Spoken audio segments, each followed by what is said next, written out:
The Bank of England has raised UK interest rates by 1/4 percentage point to 4.5%, the highest level since 2008. It's an attempt to lower the country's inflation, which remains in double digits at 10.1% as of March this year. The Bank of England has a target to lower inflation to 2%, but the current rate is still more than 5 times higher and the biggest among major European economies. But both the UK and the EU have been hit by the pandemic as well as by the effects of Russia's invasion of Ukraine. So what gives? Well, we asked the question to Jacob Kirkegaard, an economist at the German Marshall Fund. There's no doubt that the UK has an actual inflation problem. And I think it basically can be attributed to 3 main reasons. The UK economy has for many years had very low levels of productivity.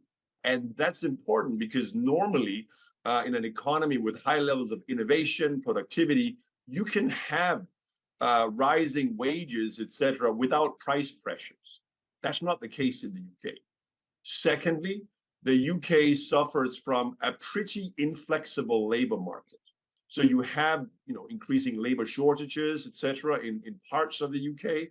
And then, of course, you've got a significant number of European citizens leaving the UK after Brexit. And then finally, you obviously have, again, a direct implication of Brexit, namely the sort of breaking up of all the traditional trade flows that the UK had with the rest of Europe.